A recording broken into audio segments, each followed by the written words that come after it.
Assalamualaikum warahmatullahi wabarakatuh. Perkenalkan saya M. Alan Wijaya selaku moderator dari kelompok 7 yang akan memimpin jalannya presentasi. Sebelum memulai presentasi, saya akan memperkenalkan anggota dari kelompok 7. Yang pertama, ada saya sendiri, M. Alan Wijaya selaku moderator. Yang kedua, Imam Subeki yang akan mempresentasikan materi tentang manajer akuisisi. Yang ketiga, Laura Mayanda yang akan mempresentasikan materi tentang restrukturisasi organisasi. Dan yang keempat, M. Gilang Alfarizi yang akan mempresentasikan materi tentang likuidasi. Dan yang terakhir, Uswatu Hasanah akan mempresentasikan materi tentang keuangan internasional. Baik, langsung saja kepada rekan saya, Imam Subeki untuk mempresentasikan materi pertama, yaitu manajer akuisisi. Dipersilahkan. Assalamualaikum warahmatullahi wabarakatuh. Nama saya Iman Subeki. Saya akan menjelaskan pengertian merger. Merger merupakan penggabungan bersama dua atau lebih perusahaan menjadi satu bisnis menurut basis yang disetujui oleh semua pihak, oleh manajemen perusahaan, pemegang saham, atau lebih tepat pergabungan dua perusahaan atau lebih menjadi satu perusahaan. Jenis-jenis merger. 1. Merger horizontal. Merger horizontal adalah merger antara dua atau lebih perusahaan yang bergerak dalam industri yang sama. 2. Merger vertikal. Merger vertikal adalah integrasi yang melibatkan perusahaan-perusahaan yang bergerak dalam tahapan proses produksi atau operasi. 3. Merger konglomerat. Merger konglomerat adalah merger dua atau lebih perusahaan yang masing-masing bergerak dalam industri tidak terkait. 4. Merger ekstensi pasar. Merger eksistensi pasar adalah merger yang dilakukan oleh dua atau lebih perusahaan untuk secara bersama-sama memperluas area pasar. 5. Merger ekstensi produk. Merger ekstensi produk adalah merger yang dilakukan oleh dua atau lebih perusahaan untuk memperluas lini produk masing-masing perusahaan. Motivasi melakukan merger. 1. Motivasi ekonomi, berkaitan dengan tujuan perusahaan, yaitu meningkatkan nilai perusahaan atau maksimumkan kemakmuran pemegang saham. 2. Motif non-ekonomi adalah motif yang bukan didasarkan pada esensi tujuan perusahaan tersebut, tetapi didasarkan pada keinginan sistem atau ambisi pribadi pemilik. Sekian, wassalamualaikum warahmatullahi wabarakatuh. Baik, selanjutnya Laura Mayanda yang akan mempresentasikan materi tentang restrukturisasi reorganisasi. Dipersilahkan. Baik, saya akan melanjutkan materi yaitu restrukturisasi dan reorganisasi. Apa arti restrukturisasi dan reorganisasi?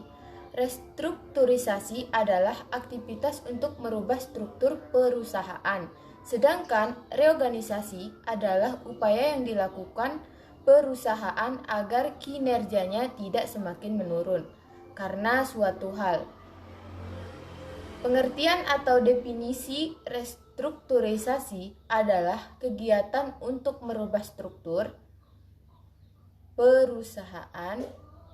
Dengan demikian, pengertian restrukturisasi sebenarnya dalam artian makin membesar atau makin meramping. Ada dua alasan perusahaan melakukan restrukturisasi, yaitu alasan pertama, perusahaan menanggung biaya operasi yang lebih dari penghasilan operasinya. Yang kedua adalah perusahaan menghadapi kesulitan keuangan karena badan keuangan tetap yang terlalu besar. Sekian dari saya, terima kasih. Selanjutnya, M. Gilang Alfarizi yang akan mempresentasikan materi tentang likuidasi. Dipersilahkan. Assalamualaikum warahmatullahi wabarakatuh. Saya Muhammad Gilang. Di sini saya akan menjelaskan tentang likuidasi, yaitu pengertian, jenis, dan contoh-contoh likuidasi. Likuidasi adalah tindakan penyelesaian seluruh aset dan kewajiban sebagai akibat pembubaran suatu perusahaan oleh para likuidator. Proses likuidasi termasuk menyelesaikan penjualan harta perusahaan, penagihan utang, pelunasan utang, dan penyelesaian sisa harta pemilik perusahaan. Likuidasi memiliki jenis-jenis dan contohnya. Likuidasi terjadi dalam perusahaan karena masalah finansial. Biasanya perusahaan mengalami kebangkrutan atau kerugian yang membuat perusahaan tidak bisa bertahan lebih lama lagi. Dengan perusahaan yang tidak mampu memenuhi kewajiban jangka pendeknya, likuidasi merupakan pilihan yang harus diambil. Pengertian likuidasi dan jenis-jenis dan contoh kasusnya, yaitu yang pertama likuidasi wajib. Likuidasi wajib dilakukan saat pembubaran sebuah perseroan yang mana pembubaran ini bukan untuk peleburan dan penggabungan perseroan. Dengan likuidasi wajib, perseroan yang telah dibubarkan tidak dapat melakukan perbuatan hukum kecuali diperlukan untuk proses likuidasi. Contohnya, jika sebuah perusahaan sudah tidak mampu menyelesaikan beban hutang dalam jangka pendek maupun jangka panjang, maka pihak-pihak yang berwenang dalam perusahaan berhak mengajukan petisi untuk perusahaan agar melakukan likuidasi. Yang kedua, likuidasi sukarela. Likuidasi sukarela berbeda dengan likuidasi wajib. Likuidasi sukarela dilakukan secara sukarela dan setiap pihak sepakat untuk melakukan likuidasi.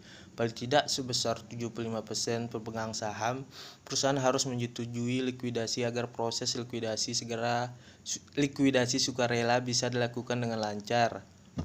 Keputusan likuidasi juga harus disetujui oleh Dewan Perusahaan.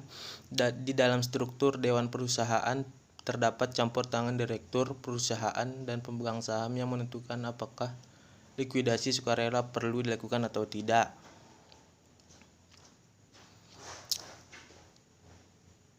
Yang ketiga ada likuidasi sementara. Pengertian likuidasi sementara adalah aktivitas yang dilakukan saat perusahaan sedang dalam kondisi melakukan pelanggaran dan aset milik perusahaan terancam. Likuidasi sementara adalah pilihan yang diambil sampai waktu yang ditentukan untuk perusahaan kembali lagi. Likuidator sementara akan ditunjuk untuk mempertahankan status quo sampai menunggu keputusan dari sidang petisi. Contohnya, saat perusahaan mengalami masalah yang berkaitan dengan pelanggaran hukum, meskipun perusahaan tersebut masih bisa berjalan dan mampu menyelesaikan tanggung jawabnya, maka pilihan likuidasi sementara bisa dilakukan untuk menyelamatkan aset perusahaan agar tidak hilang. Ya, sekian mungkin itu jenis-jenis dan contoh likuidasi yang bisa saya sampaikan. Assalamualaikum warahmatullahi wabarakatuh. Dan materi terakhir, keuangan internasional yang akan dibacakan oleh Uswatun Hasanah. Dipersilahkan. Warahmatullahi wabarakatuh. Nama saya Uswatun Hasanah dengan nomor induk mahasiswa 2003-05-098, di mana saya dari kelompok 7 yang akan menjelaskan tentang keuangan internasional. Keuangan internasional atau ekonomi makro adalah suatu cabang ekonomi keuangan yang mempelajari keterkaitan antara dua negara atau lebih. Dari sisi moneter dan ekonomi makro keuangan internasional mempelajari dinamika sistem keuangan global, sistem moneter internasional, neraca pembayaran, nilai tukar, dan investasi asing langsung, dan hubungannya dengan perdagangan internasional. Keuangan internasional kadang disebut dengan keuangan multinasional. menangani manajemen keuangan internasional, investor dan perusahaan.